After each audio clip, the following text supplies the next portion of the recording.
nag-inom ka, parang ganun. Actually, it's very different from Munting Heredera kasi yung Munting Heredera walang masamang buto sa katawan ni Sandra, lahat maganda.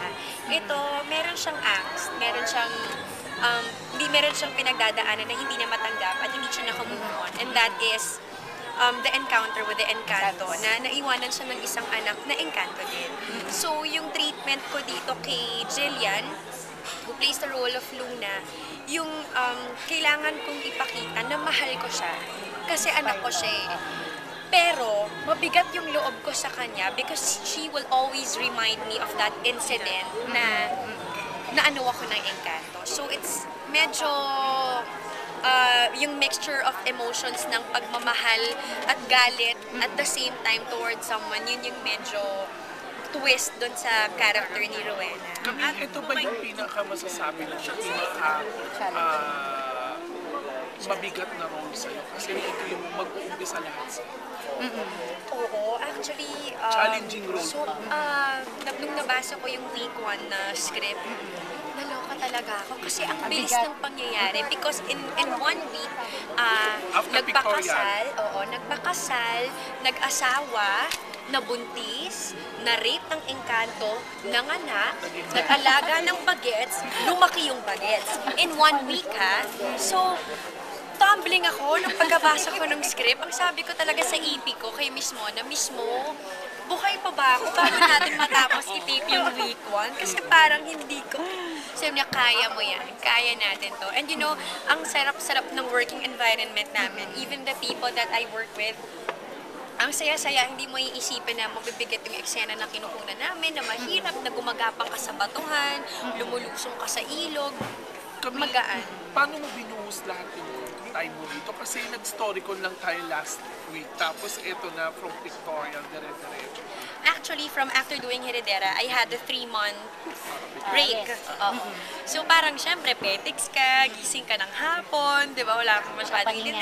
Anak ko lang, ganyan. Tapos nag-storycon kami, tapos pictorial. Mula nung nag-storycon kami, tsaka pictorial hanggang ngayon, siguro 3 oras yung pinakamarami kong tulog sa bawat gabi. So, medyo nanibago lang ako na biglang ganun ulit yung sistema ng trabaho. Pero syempre, na-miss ko rin kasi. It's something that I really enjoy doing. So, hindi talaga ako nagre-reklamo tungkol sa ganyan. At part ba ng preparation mo ay ang pagpapapayat? Hindi, nagkataon lang siguro kasi dun sa 3 months na I wasn't doing anything, mas nagkaroon ako ng time to actually eat right, to work out every day. So, yun yung tinatry kong i-maintain until now, even with the schedule na walang tulog, halos araw-araw, tinatry ko pa rin gawin yung nasimulan ko na. Camille, tanggap mo na ba na ang pagiging nanay ng role mo, in-embrace ka ng mga viewers? Tanggap ko kasi it's something that hindi ko rin ini-expect na magugustuhan ko. Magugustuhan ko in a way na nararamdaman ko kasi siya bilang isa akong nanay. Pangalawa, mas masaya ako na tinanggap ako ng mga tao bilang isang batang nanay, di ba? So, I like it. I really enjoy it and I am very blessed to be given these kinds of projects kasi sa tingin ko, sa edad ko na to, ako lang ata yung gumagawa ng ganitong role. And it's a wonderful blessing. Para sa akin, magandang blessed talaga ako at masayang-masaya ako dun sa binibigay nila. Nakita mo ba yung sarili mo kina Mona Luisa? Oo naman. Tinatanong nga nila ako kung kanino ko daw nakikita yung sarili ko sa kanilang dalawa. Si Jillian kasi is very bibo and witty. Si Mona naman is very shy and girly. So, ang na-compare ko kasi when I was a kid growing up, medyo boyish kasi ako. Pero mahiyain ako. So, parang I was a mixture of the both of them. Miss Camille, ngayon lang kayo magkakasama ni Hart sa isang project. After working in ABS before, yes, this will be the... Actually, hindi rin kami magkakasama kasi pag pumasok na yung generation nila, magpapalit na ng cast. Matatalo kaya nila yung pagiging longest first prime time actress mo Munting dati. Heredera.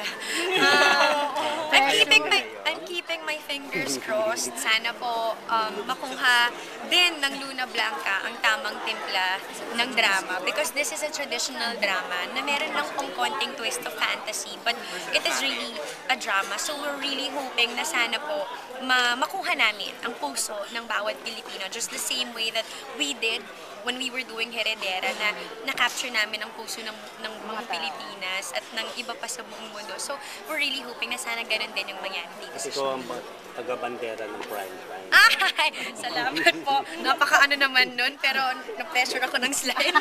Iniimbitahan ko po kayong lahat na sana po manood kayo ng Luna Blanca. Sa May 21 na po ito sa GMA Telebabad. Sasamahan po namin kayo gabi-gabi, kaya sana po abangan niyo po kami May 21 na po.